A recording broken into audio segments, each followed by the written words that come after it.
Hello, everybody.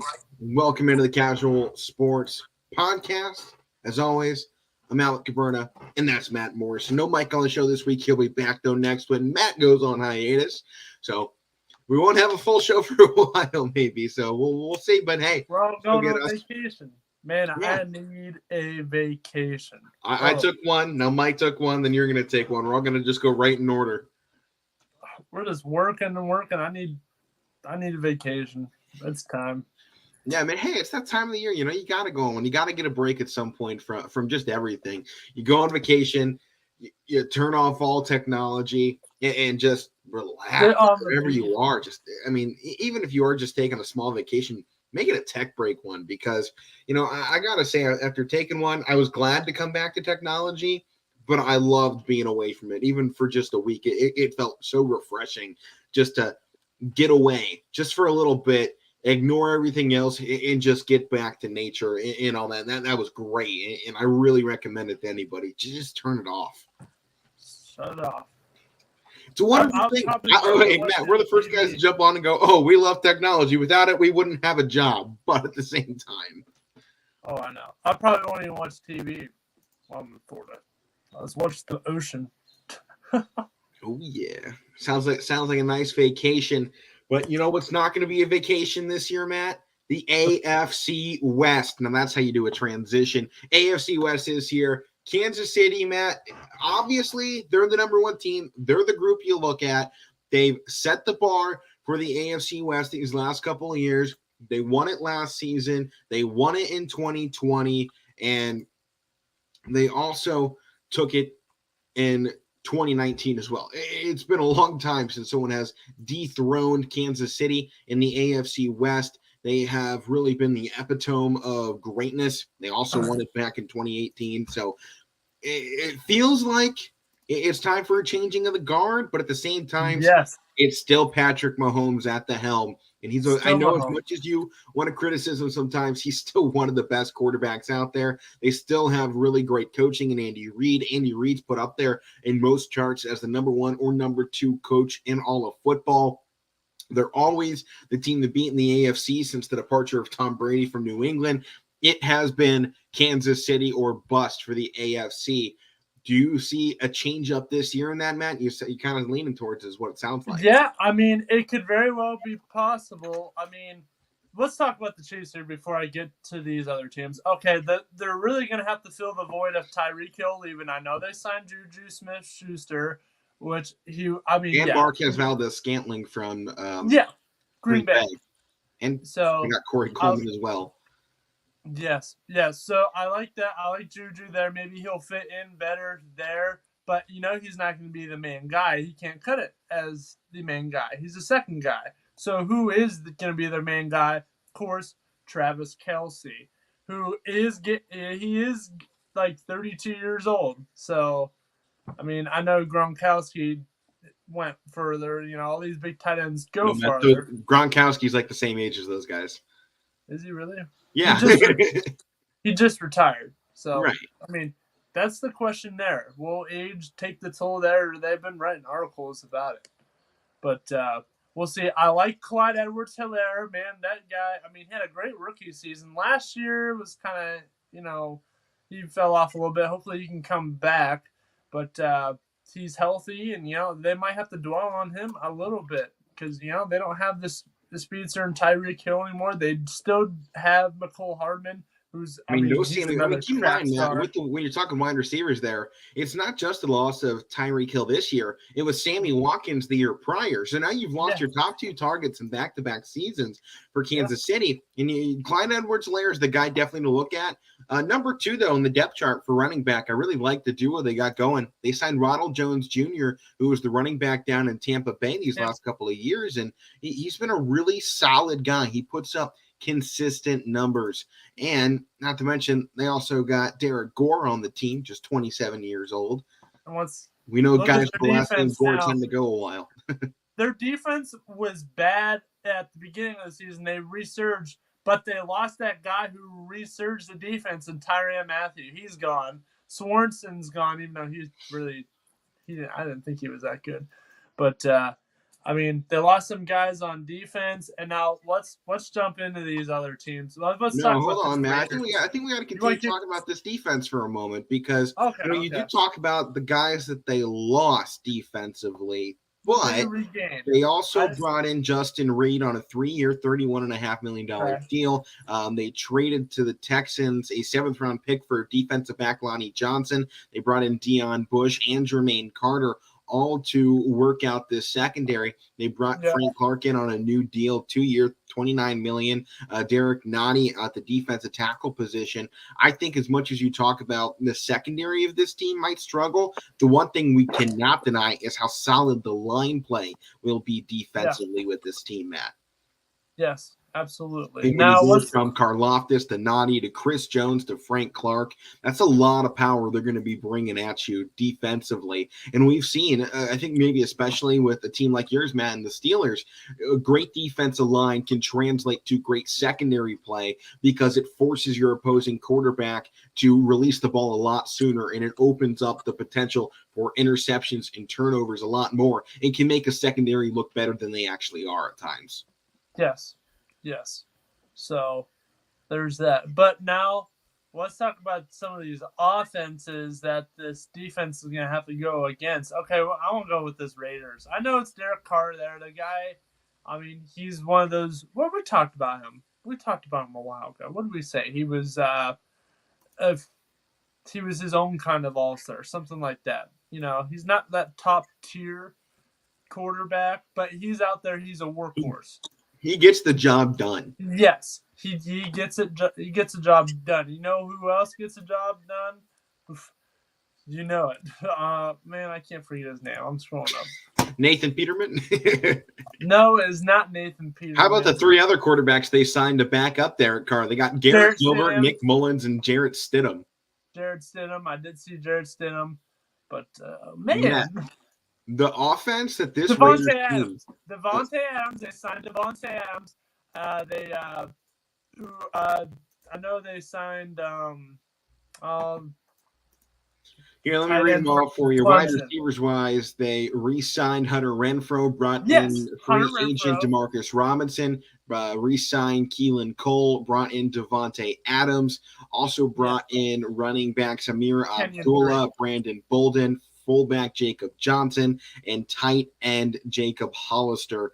Also brought in a new offensive tackle in Brandon Parker. They loaded this offense back up, Matt, and it was an offense last year that was third best in the AFC West. So they're definitely looking to improve. They had an all right defense. It definitely needs to see an improvement. The fact that they were this bad in the differential, they had a differential last year of -65 and still had a 10-win season out of it. Can you imagine what this team could be if they had any sort of defense and their offense was a little bit better? Let's talk about that.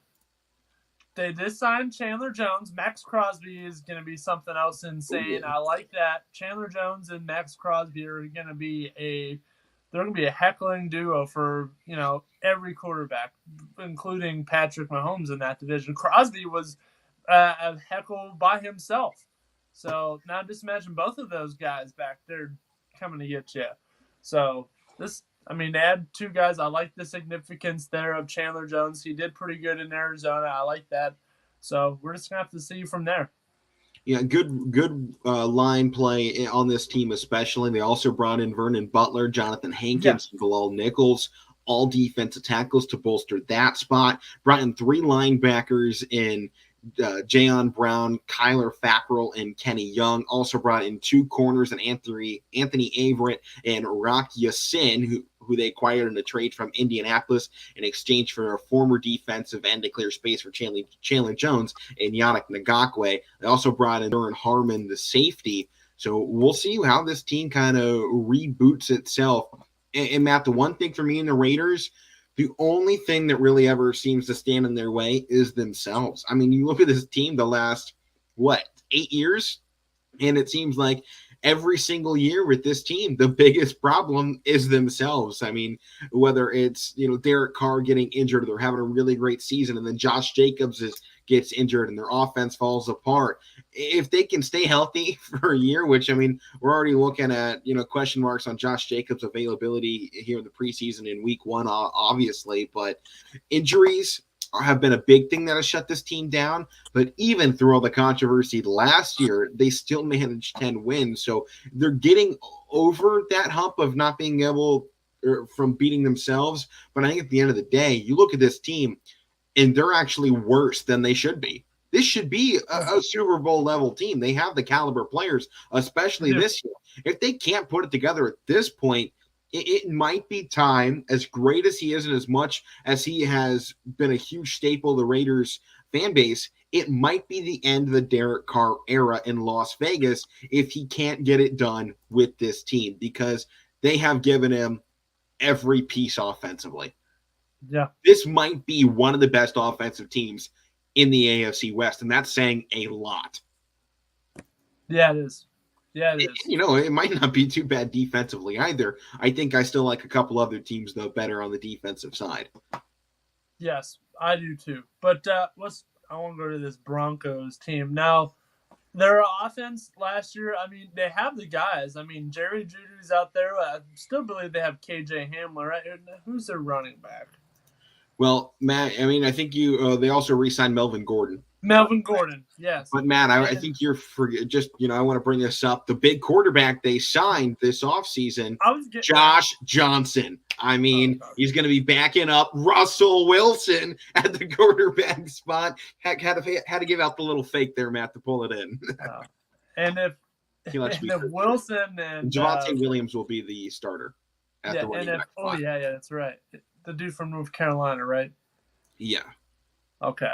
And if Wilson and Johnson don't work out, they still got emergency quarterback Kendall Hinton. They can bring back in Hinton.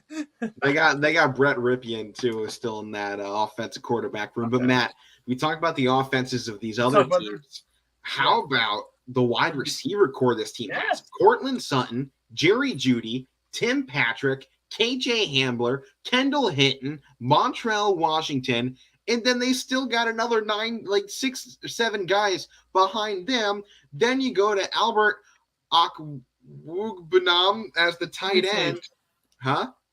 Let me see that name. 1 second. I'm scrolling. I'm going to call him Albert OK because, he's okay. He's not the level of tight end they've had recently, but this is a team focused around throwing the football to wide receivers and running backs. They got an all right offensive line. They're a little banged up. I'm interested to see how that comes back this year. But when you talk about wide receiver cores, as much as you look over at the Raiders and you see what they have put together, the Broncos might even have them beat just a little bit. I mean, I think it's close. If Jerry Jeudy and Hamler can stay healthy for a season, they might put their names up there next to Renfro and Adams as the best group of wide receivers in the AFC West, because that title has belonged to the Chiefs for a while. But I think we got a changing in the guard in the wide receiver rooms.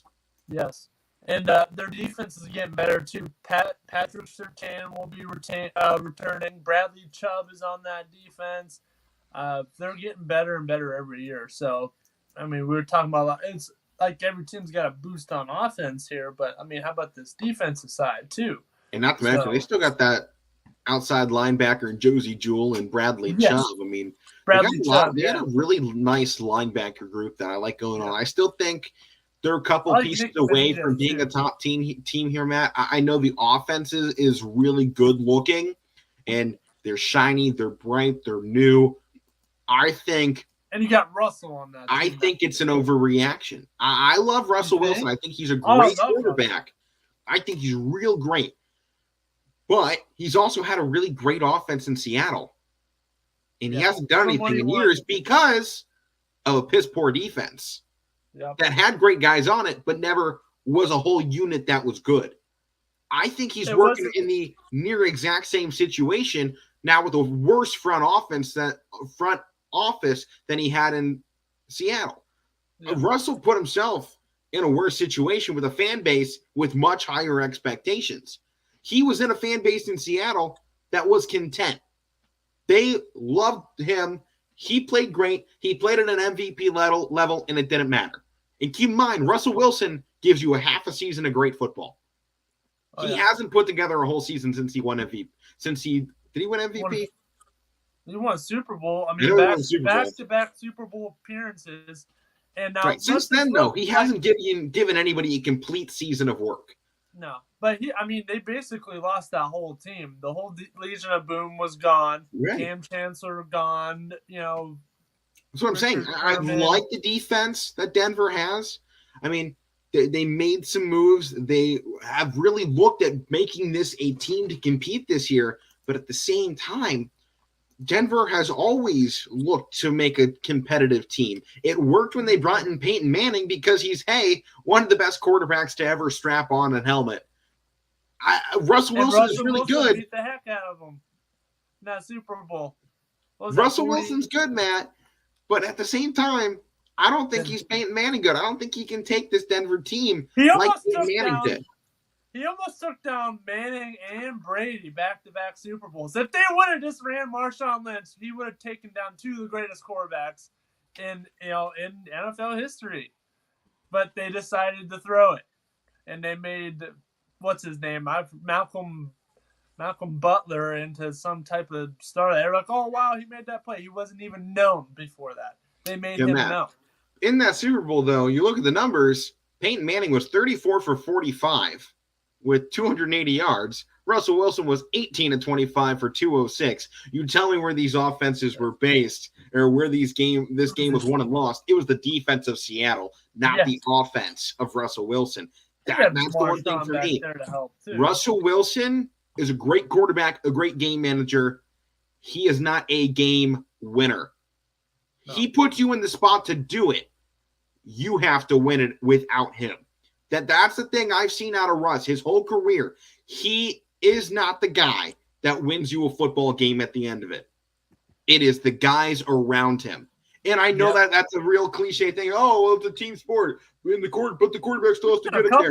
Yeah, but at the same time, how many times has Russell Wilson's defense been the reason he wins games? Big games. These last couple of years, I would probably put it on his phenomenal wide receiver core that he was working with. He's got another good wide receiver core, and he's going back to a bad defense, same position he's been in Seattle. And I don't think Russell Wilson can succeed on his own. He needs great complementary football, and Denver does not offer that. Yeah, I believe that. Their offense, they do, but, their defense is building. We talked about Bradley Chubb. Patrick Surtain is probably going to be one of the best cornerbacks in the league here. Right. They got a lot of young guys building up, and I'm sure 2 years, well, maybe even next year, depending on how this year goes, if anyone stays healthy, it'll be a good defense. But this year's what we're talking about, and this year, I don't think Russell Wilson's in a good spot. Yeah. And I think he's going to get hit with a lot of harsh criticism very quickly. Yeah. Because we know this Denver fan base. They're one of the most lethal fan bases on the western side of the United States. They love you when you're winning, and they hate you when you're losing. Sometimes they hate you when you're winning, too. Sometimes, because they hate the way you do it. Oh, what are you doing? You could have ran it. You threw for the touchdown. You still won. Yeah, So, fan bases, they will be what they be. But, Matt, how about the final team here in the division that we haven't talked about? It's maybe one of the most exciting teams to watch. They got great defense and great offense, but it seems injuries have kind of bombarded their season, much like with the Raiders these last couple of years. Chargers have fallen apart thanks to some injuries, and the building up of Justin Herbert, I think, has been huge. I think he's going to turn into one of those best quarterbacks. He put up 5,000 yards last year with almost 40 touchdowns while also getting sacked 31 times. Yeah. So this is a really great numbers that Herbert's putting up. And much like in the situations we talk about with Joe Burrow over in the AFC North, if he had more of an offensive line, he might be in a better spot to actually win the championship. They didn't make any offensive moves. This team in the Chargers signed Gerald Everett, re-signed Mike Williams, brought in a very much not needed wide receiver, kick returner, and DeAndre Carter, and a backup quarterback, Chase Daniel, former backup for the Bears. They made plenty of. He was like the highest paid backup, wasn't he? He was like the highest paid backup. Maybe. I don't know that one for a fact. But you look at. You got Keenan Allen, too. Yeah, but you look at all the defensive moves they made. They brought in free agent defensive end Morgan Fox, re-signed Christian Covington, signed Austin Johnson, signed Sebastian Joseph Day, signed Khalil Mack, signed Kyle Van Noy, signed Bryce Callahan, J.C. Jackson, and Josh Harris. Then also re-signed their kicker and Dustin Hopkins. They put together a phenomenal defensive side of the football, which they did need because they were the worst team in the AFC West last year in points allowed, while having one of the best offenses. But I still think you're putting Herbert in a bad situation. A guy that got sacked 30 times, that's almost twice a game last season, Matt. That's not a spot I want my starting quarterback to be in. I know they're hoping. I think this offensive line can do a little better this year, led by the former Boardman center and Corey Linsley. But, you know, I do think this offensive line, it's questionable. And if the season's going to be made or lost, I think, with this offensive line this year. And I know we saw a team make it to the Super Bowl with no offensive line last year, but they lost because they didn't have one. Yep. And the other team had, I mean, the Rams. I mean, at the time, Von Miller and then, Aaron Donald. So Aaron Donald ended the game. But, I mean, look at this defense, though, for the Chargers, Matt. When you talk about best defenses in LA, it might actually be over here. I mean, Joey Bosa, Kenneth Murray, Khalil Mack, Casey Jackson, Nasir Adderley. I mean, Asante Samuel Jr. They got a lot of names on this side of the football. You have Joey Bosa and Khalil Mack on the same defense. That is terrifying. And then you got J.C. Jackson, who can pick anything off. So, not to mention Kenneth Murray, who has a shot to make some noise in this league. Still a young guy. Yeah, I'm terrified if I'm a quarterback on any team. Any quarterback. If Joey Bosa stays healthy, Chandler Jones. He's right up there with guys like Donald, Watt, Garrett. Not necessarily all the way up with those guys, but he's in those conversations when he stays healthy. Yeah, just any quarterback, I'd be terrified because you go to the Raiders, you have, If I'm a quarterback, I don't want to play in the city of Los Angeles. No. And I don't want to go into those stadiums, man. You have Chandler Jones and Max Crosby chasing after you with the Raiders. Yet, Khalil Mack and Joey Bosa with the Chargers. Broncos. I mean, Patrick Surtain can hit like a truck too. He can pick you off too. And Bradley Chubb isn't really an easy guy to get past either. And then, then you got the Chiefs. We talked about the Chiefs defense earlier. I'm forgetting every single one of their names at the moment, but they got some good guys back there as well. That says something there. Frank Clark. We can't remember anybody's name right now, but yeah, man, we're bad when it comes to actually remembering these teams. I'm sitting there like people's names. I'm like sitting here struggling to figure out Hunter Renfro's name when he's been there. It's just a daily occurrence. George Karlaftis, Derek Nottie, Frank Clark, Jermaine Carter. They got plenty of guys on that Chiefs team that make plenty of noise in the backfield. So that brings up the question, Matt. What's the order these teams are going in this season? I don't know. This is difficult. I've been trying to figure this out the past 2 days. I was talking to a guy at work who's a Raiders fan. He's like, oh, Raiders, yeah, but I don't know.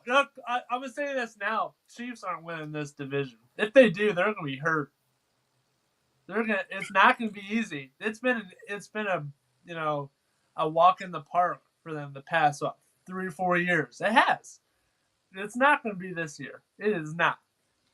You're not going to. We're in a spot with the West that they're all kind of at the same level because Kansas took a step down while everybody took a step up to kind of match that competition.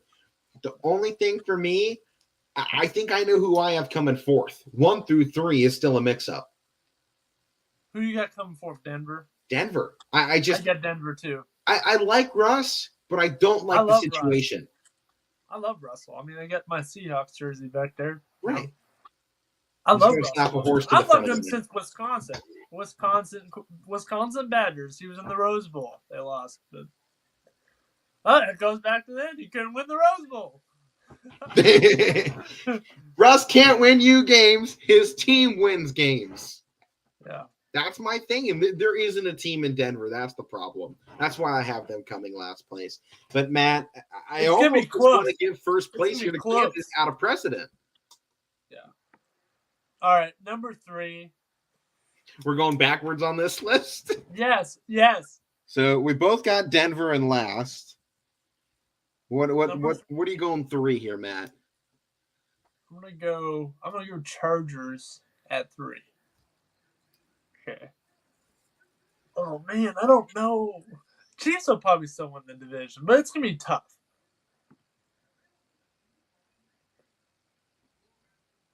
I don't know. What's your number 3 pick?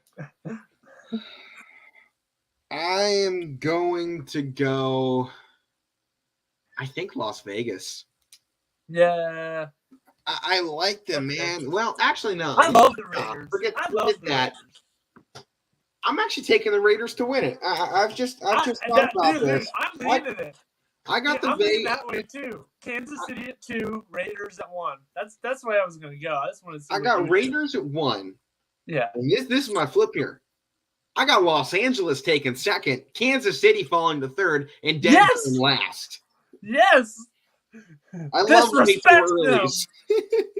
Oh, I hate them. Oh. I don't hate Kansas City. I think they're a good team, but I think they've lost some pieces, and they're going to realize it this year. I think this is the year of realization because I don't think they have the wide receiver group to play the way they've played. We all know what Juju have good wide receivers. We all know what Juju can do. Right. He had that great rookie season because he was behind Antonio Brown. I was there. I was at one of the games. He had a hell of a game. And now he became the number 1 guy, which he's probably most likely going to have to do here because Hardman was always that second guy. And we don't even know if he can be the number 1 guy. I think Hardman was best when he was number 3, and they could kind of utilize him more in the slot. When he was a punt returner. He's got lots of speed there, but I think the fact that the Kansas City Chiefs had to go out and sign one of the biggest disappointments in the history of the NFL, and Corey Coleman as a wide receiver, does not bode well. He got cut by the 0-16 Browns, for crying out loud. He's the reason the Browns went 0-16. He dropped the last pass wide open in the end zone that would have at least given us 1. I remember. He was great. Taylor sucked in the NFL. Great, he didn't have a good quarterback throwing to him, and that'll change here, obviously, but still. Now, what do they all have in common here? All these receivers. They are not comfortable with each other. They do not have chemistry. Hardman and Schuster haven't been together. You throw Coleman in there too. Matt, Kelsey, you can put that same thing though with Denver, with Kansas City, and with Vegas. The only team that's got chemistry is the Chargers. Yeah, because they're putting back basically the entire same team from last season. Now here's the difference: with a revamped defense. Derek Carr's not trying tricky stuff. He's throwing straight balls. Okay, he's not trying no look passes. You're gonna try to do no look passes with a team that you don't even know. We'll see how Mahomes deals with this. I think this season, was the biggest test of Mahomes' career just far. And that's saying something considering he's been in Super Bowls. He's won one. Just one, though. Just one. Hey, it's one more than we got. And he got beat by – now, here's another thing. We can diminish this defense even more. They were beat by a team without an offensive line. Yeah, I'm just concerned with this KC team. Lack of chemistry, lack of, I think, ability to continue to play at their level and their style. I mean, when you force a team like this to change up styles, I think that's what's going to hurt here. And I know Andy Reid is a great coach, and he's probably found guys that are going to continue to fit this system, much like Bill Belichick always did with the Patriots. He didn't need great guys. He didn't need big-name guys to make plays. He designed an offense and found guys that fit the offense. I think this is also one of those big tests of Andy Reid. Can you continue this dynasty that you've been trying to build up towards? At least this dynasty of AFC dominance, not necessarily Super Bowl wins, but I think he's still building that reputation. The AFC runs through Kansas. Yeah. And now here's his test. Can he continue that way? So those are our predictions for the West. How about we flip over to an NFC group here, Matt? How about let's go with the NFC North, which seems pretty set in stone. All the teams are outside of Green Bay, kind of suck. That's the reality of it. Chicago's not great. The Lions aren't great. The Vikings are a really confusing team to watch play football. But the one bright spot for Viking. Chicago is at the quarterback spot, Matt. They Justin signed Fields. Nathan Peterman. Dear God, man. They also signed Trevor Siemian to it, but obviously Oh, man. the story there is going to be Justin Fields and how he reacts offensively after I think a rude awakening last year. You know, preseason he went, oh, well, this ain't as quick as I thought. Next week he got the absolute crap rocked out of him. I hope this is the year that we see the Bears offense finally take a step up because he is the guy. Chicago has bought into Justin Fields as number one. They don't even have a number two, a real number two option. Trevor Siemian and Nathan Peterman are not real options. They are true backups for Justin Fields. They are buying into Justin Fields as their starter, and that's the confidence they didn't have last year. They did not buy into Fields day one. There was questions, oh, well, if you don't perform, Fields, we will replace you. Just like that. He never got, I think, a fair chance to actually be the guy unquestioned, much like Dwayne Haskins with Washington. From day one, Justin Fields was criticized and was looking to get replaced. They finished the season. They weren't bad last year. I mean, 6-11 with a rookie quarterback. They bought in to what he showed them, not necessarily to the wins that he provided, but to what he showed them. Almost 2,000 yards of offense on near 60% completion. QB rating was bad, yes, but he never got time to settle in and build that rhythm with his wide receivers. Yeah. Now you give him a wide receiver group that not nearly as good as these AFC West groups we're talking about, but he's got running back David Montgomery and Khalil Herbert, both solid guys. Darnell Mooney, Byron Pringle, and Velvis Jones Jr., along with Dak Newsome, will all be his wide receiver this group this year. I like Pringle in there. By the way, I think that's a good addition. I think Fields is going to like Chiefs, that. right? And he's got Cole Kmet. Yeah, Pringle from the Chiefs. Man, that's cool. Cole Kmet is pretty good too. But the huge question here is, and I can't remember his name either. Let me look. What are you thinking of? He's that running back that's been hurt out with an ACL tear for like the past 2 years, and he was awesome. Tyreek Cohen? Yeah, what the heck happened to this dude? I don't know why I knew who you were talking about either. He's good. He had a heck of a year. That year they went to the playoffs and lost with the field goal. He was like on. I don't know if he's currently with the team or not. ACL. Hasn't played since 2020. Yeah. I don't know if he's still on the roster. Wikipedia claims that he is a free agent, so says he's a free agent. He's only 26 years old. How old is he? 26. 26. The human joystick out of North Carolina A&T. Yeah.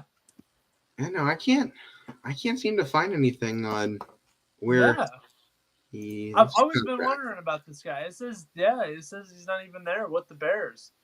I don't know. He's been hurt. Actually, yeah, no, he's gone. He has a dead contract right now. He's still getting paid by the Bears, but he is inactive. He's nowhere. I'm guessing medically retired is probably the definition they have him fall under at the moment. But yeah, Tyreek Cohen, I mean, if he ever finds his way back, that'll be another big story. Much to the likings of, Alex Smith and that comeback to get back out there. Ben Roethlisberger getting back after plenty of injuries. But Matt, I don't. The one thing about the Bears, they've had really great defenses, but I feel like last year the defense took a step back. Right. Nope. Not having Khalil Mack, which opened up the door to sign offensive guys, which they didn't really do. I think they got a good squad. The only problem for me is I don't think they have superstars or any of that liking. No. So I'm not sold on the Bears. I like what they got this season. I think it'll be a fine season, but I'm still not even confident to say it'll be 500. So Chicago's got some question marks coming to them, in my opinion. Detroit, on the other hand, they might not be that bad. No. I might buy in. XFL or USFL. They might pick up some guys from that USFL. They could. They could. Matt, but Detroit, as much as they've always been bad and they suck, they got some nice guys. Jamison Williams out of Alabama, DJ Shark, who's one of the leading wide receivers over the last 5 seasons in the NFL, DeAndre Swift, who has really shined at the running back position with backup Jamal Williams, who puts out tons of speed as well. You got Jared Goff at the quarterback spot, TJ Hawkinson in there at the tight end spot. If this offense stays heavy, I really like what they bring to the table. I just don't know if they will this year. They also brought in Aiden Hutchinson on the defensive side, which is huge. They got Jeffrey Okudah as well. I like what they got, but kind of in the same spot Chicago. You got a couple great pieces. I think I like Detroit better than Chicago this year, I do too. But I'm still not confident to say they have a defense that can put this team in a position. They need a centerpiece guy. Right. Oh, I think they got centerpieces in Hutchinson and Okudah, but I don't think they have the rest of it. I mean, you got guys like Alex Anzalone, Romeo Okwara, Alan McNeil, Michael Brockers. You got good players, but I don't feel like it's a solid enough unit because as much as you go, oh, these are good players, they still allowed 467 points against last season, and that's not going to get the job done. 467 was only going to be outdone by a handful of offenses around the league. Detroit was not one of them, and you're bringing back pretty much a same team as last year. Not a ton of additions. DJ Chark was the big one. So was Garrett Griffin. But on the offensive side, it's still the same team we saw last year, and that's the only part that bothers me is I don't think they changed enough, and this is a team we saw go 3-11. So, pardon me, 3-13. Yeah, one. Forgot about that one. Yeah. I liked Jared Goff. I do. I mean, he was on that Rams team. He led the Rams to a Super Bowl. I mean, Stafford and Goff just traded positions, and look who became bad. Look who became good. So, I hadn't even noticed it, but there was only one tie in the NFL last year. Yeah. Which Arizona surprised me. And it was the Steelers and the Lions. Oh, yeah, that's right. I knew you forgot about that when I mentioned it. I remember that week. That was Big Ben didn't play. It was Mason Rudolph. There you go. You're like, I remember that week. You're like, Pittsburgh's going to kill them and everything. I'm like, I don't know. I'm afraid. Just because of Rudolph. But I like this Lions team a little bit better. You got the Vikings in there too. Kirk Cousins, he's so-and-so quarterback. I put him like just below the tier of like a Derek Carr. I like Justin Jefferson. I like their defense. So, I mean, they're going to have to go from there. And then this Green Bay team. Hold on. I got a little bit here on the Vikings, Matt. Yeah. Kirk Cousins. I don't like Kirk Cousins. I know he's a Big Ten product, and I normally am right there on Big Ten guys, but I am not sold on Kirk Cousins and him being a starter. I know he had 4,000 yards last season, and his running back had 1,100 yards. His wide receiver, number 1, had 1,600 yards. But at the same time, Kirk Cousins, very similar in my book to Russell Wilson. Game manager. Yeah. Game manager, does what he's there to do. Both played in the and actually, similar to Derek Carr. Game manager, does what he's there to do, will not go above and beyond. You don't win games because of his play. They win games because Justin Jefferson went off or Dalvin Cook went off. They don't win when Kirk Cousins got hurt. What? Didn't Cook get hurt last year? Yeah, and he still had 1,100 yards. Yep. But you look for this Vikings team, I kept seeing it a lot last year when we talked about it every day. When Kirk Cousins had his big games, they played their worst. When he was average, they were their best. He can't get it done on prime time either. No, he can't. Do not put this guy in a night game. If Kirk Cousins plays every game at 1 p.m., this Vikings team is in the playoffs. If they even play half their games at night or in prime time or even at the 3:30 window, this is a team under 500. Yep. That's my book. But I love the offense of this team. I mean, the offense is going to be great. They have a solid defense. It looks again like this should be the number 2 team in the NFC North. If they play well, they have a chance to steal it. But Matt, I'll let you go to Green Bay because you were going to move on first here. But I like this Green Bay team. Yeah, I mean, they still got Aaron Rodgers who can sling it. I really like A.J. Dillon and their running back. I like Aaron that. Jones as well. Aaron Jones as well. That's a great duo back there. Dillon's a big dude from Boston College, man. But they lost. I mean, Devontae Adams is gone. Scantlin is gone. But it really doesn't seem to matter what wide receiver is out there. You know, Rodgers has never really had a big wide receiver core. Adams was really the only one. Right. He's had one every year. One guy. Yeah. So, I mean, he can throw to whoever. Just changed this like Brady. I mean, Brady had a handful of different wide receivers. It didn't matter who it was. This is the same thing with Rodgers. So. I don't know. I think this year, though, when you look at number 1, Allen Lazard, he's got Randall Cobb as well to back up that spot. Christian Watson with Sammy Watkins as well. You got Robert Tonyan at the tight end spot with Mercedes Lewis and Josiah DeGuara. He's got good skill position players offensively. It's a solid defensive unit. I think they need to get better, though, defensively.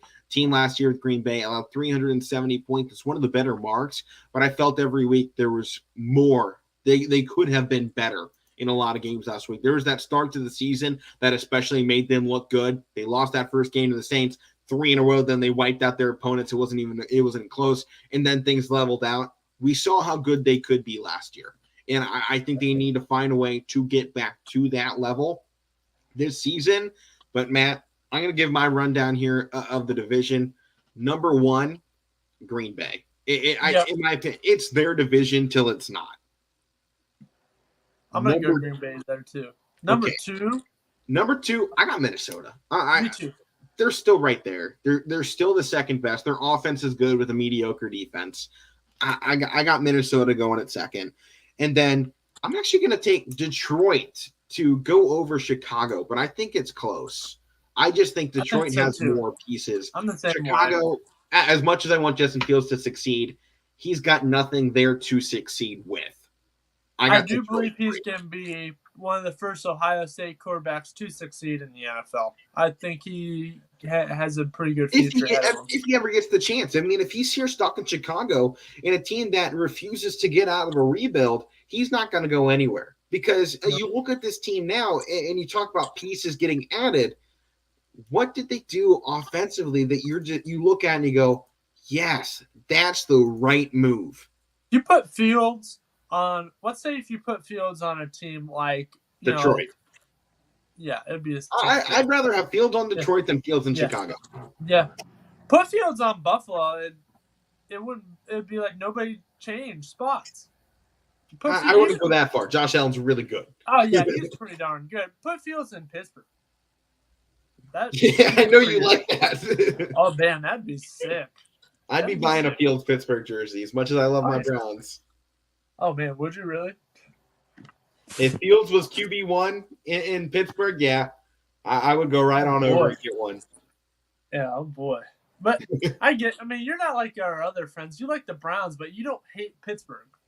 You know?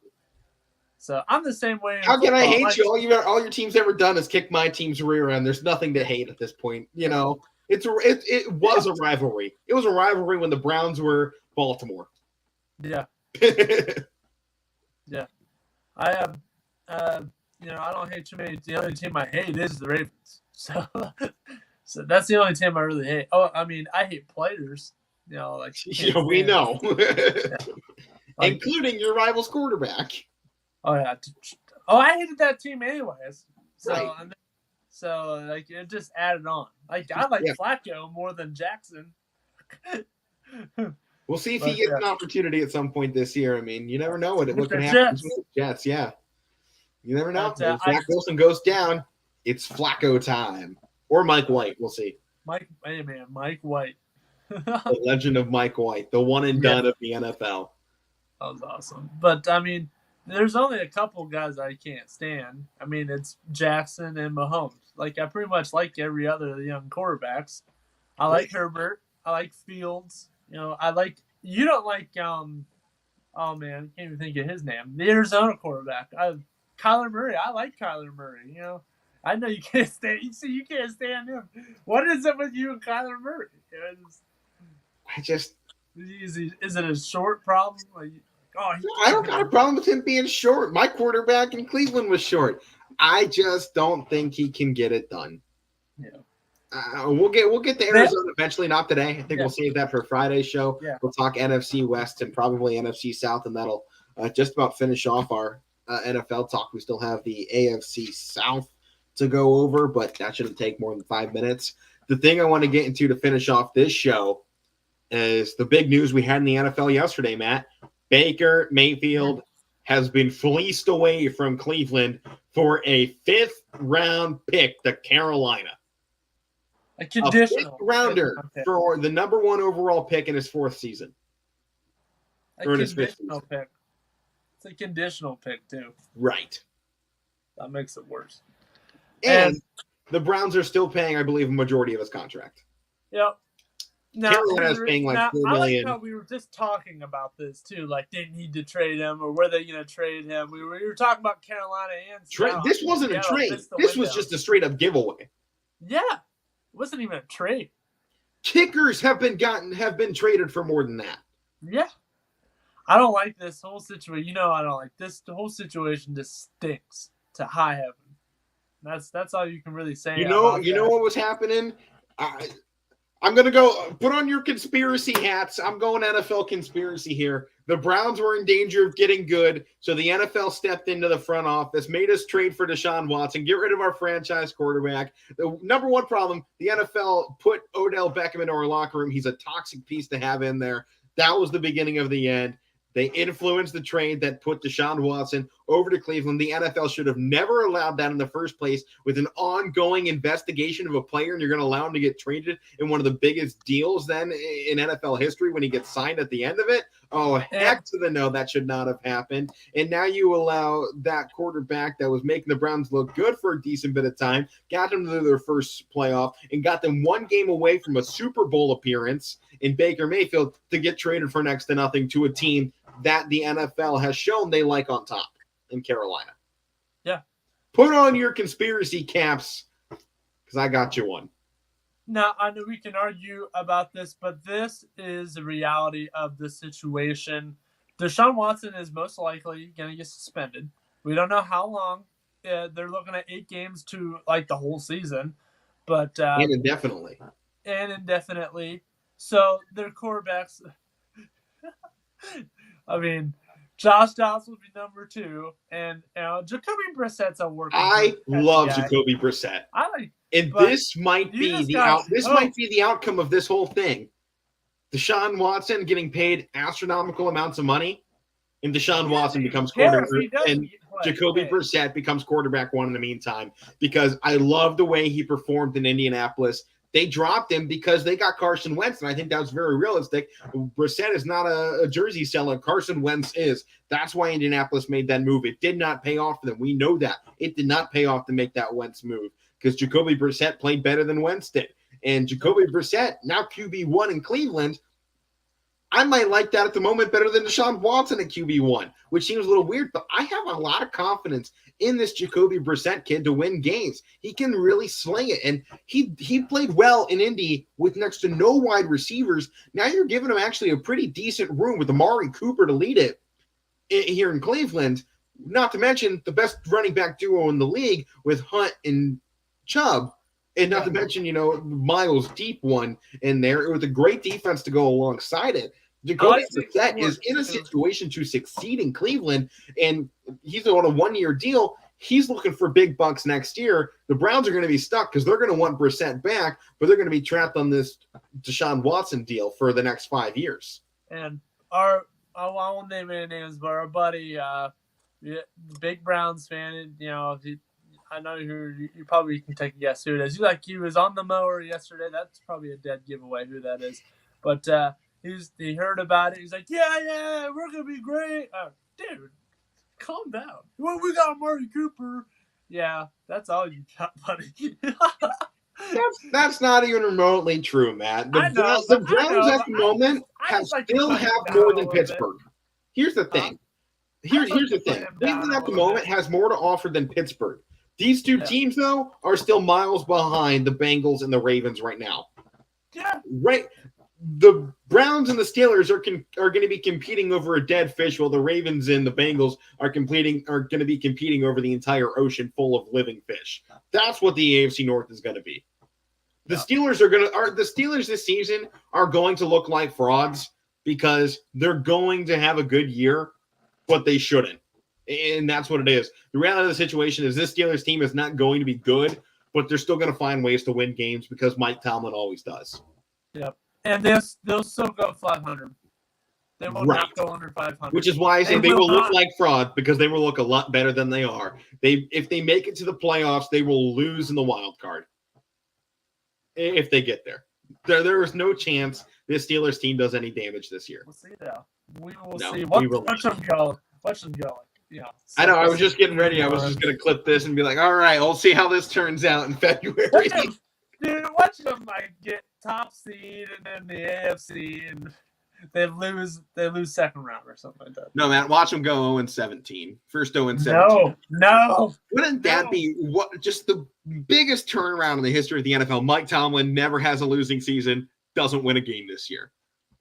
That would send Pittsburgh fans into a frenzy of people calling for Tomlin's head. If that happened, Tomlin would be fired before the season ended, and I can guarantee that. With the scrutiny he has faced already in his career, after never having a losing season and playing 2 years without his starting quarterback in Big Ben, with absolute crap of Mason Rudolph and the Duck, Devlin Hodges, as his quarterbacks, and still not losing the season, Mike Tomlin deserves to coach in Pittsburgh until he feels he no longer wants to coach there. That is my opinion on the situation with Tomlin in Pittsburgh. But we've seen in recent years, Tomlin, he was at, an 8-8 season, and there were some Steelers higher ups calling for his head. Yeah. Oh, but I know who you're back to Carolina. I just want to touch on the quarterback situation a little bit. PJ Walker out of the XFL. Matt Corral out of Ole Miss, Sam Darnold, the number 3 pick in the same draft that Baker was number 1. Yeah, the 1 and 3 are going to be competing against each other. How about that? This is why this didn't make much sense. Seattle should have been. Pete Carroll should have been over there. And I don't know why Seattle is Seattle is tank city this year. They have to be. Oh, yeah. Drew Lock is your quarterback? What? This isn't winning football. It's Drew Lock. It's Drew Lock. The only thing Seattle is locking in for is a terrible season. They got Drew Lock throwing to Tyler Lockett.